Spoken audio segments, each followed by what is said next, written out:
Assalamualaikum warahmatullahi wabarakatuh. Balik lagi di channel Gelap Malam Story. Dan masih bersama gua, Dul.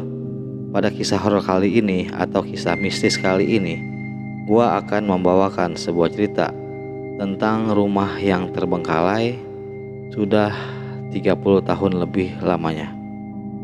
Dan sini banyak kejadian yang di luar nalar.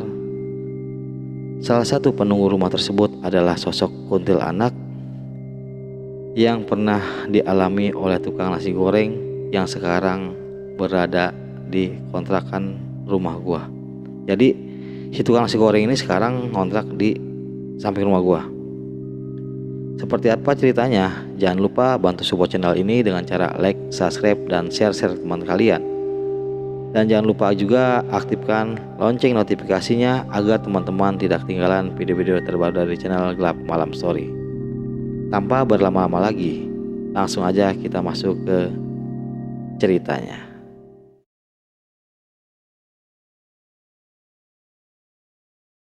Oke guys, langsung aja kita masuk ke ceritanya.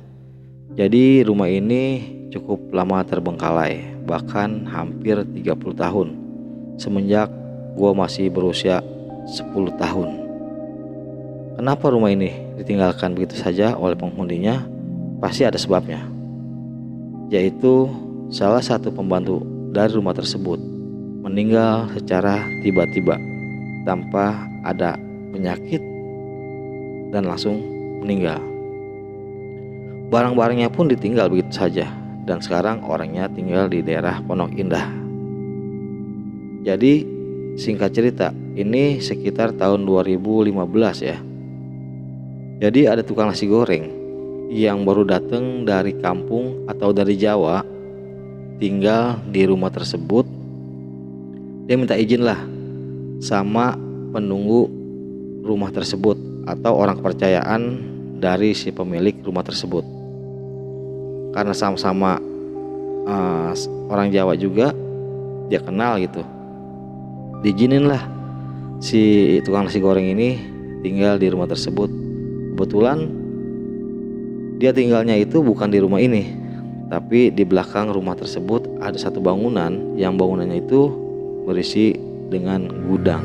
Bahkan bukan si mas nasi goreng ini aja yang ngalamin hal-hal tersebut.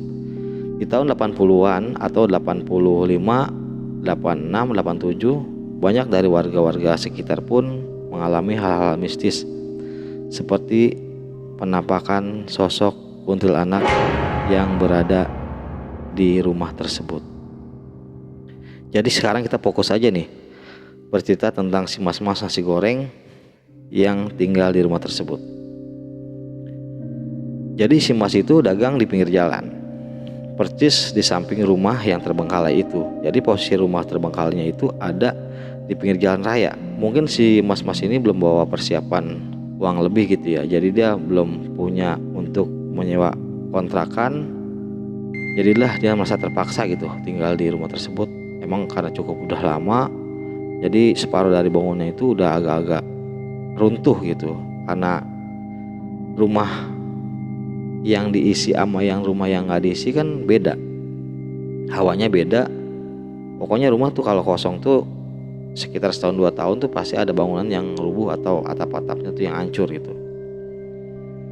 Kebetulan waktu kemarin itu dia berceritalah ke gua, sekarang bangunan ini tuh udah direnovasi, dikontrakin untuk dibuat kafe. Jadi udah agak gak serem lagi. Nah jadi kita balik lagi nih ke cerita ke si tukang nasi goreng ini.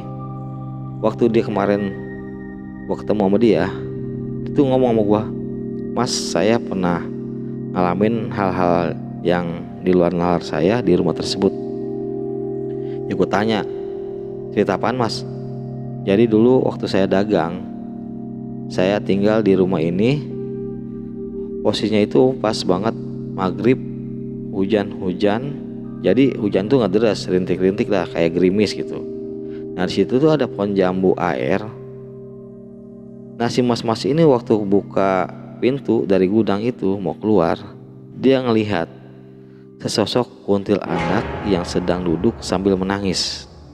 Nah si sosok kuntilanaknya itu nggak nggak mengganggu gitu. Jadi cuman duduk di ranting menangis sambil rambutnya tuh ke depan terurai. Ya si Mas masa takut kan, masa takut, akhirnya dia pun ke depan. Nah di situ dibaca dia nggak berani masuk lagi tuh, nggak berani tidur di situ lagi, sampai ditemanin oleh temennya yang orang percayaan dari pemilik rumah tersebut. Di tahun 80-an itu wilayah gue itu penerangan tuh masih kurang, masih minim lah, pohon-pohonan pun masih banyak ya kan. Jadi habis maghrib itu suasana emang banget sepi, nggak kayak sekarang mah lampu setiap pojokan pun udah ada, beda waktu zaman dulu gitu. Bahkan pernah juga teman gua waktu pulang kerja itu sekitar pukul jam 11 malam,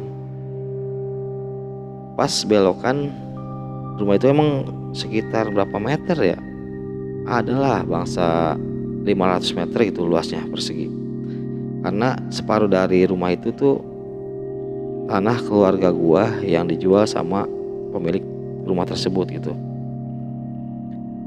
Temen gua waktu pulang kerja itu jam 11, dia melintasi bangunan ini nih.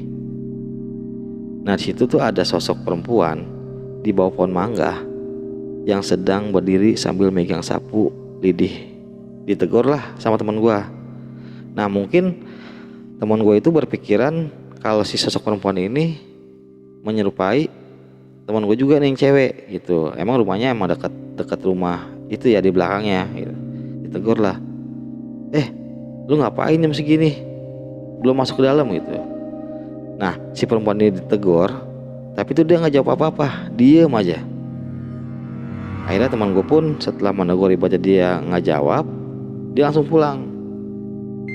Singkat cerita, pas besok paginya itu dia ketemu nih sama si perempuan yang tinggal di belakang rumah tersebut tuh ditegur.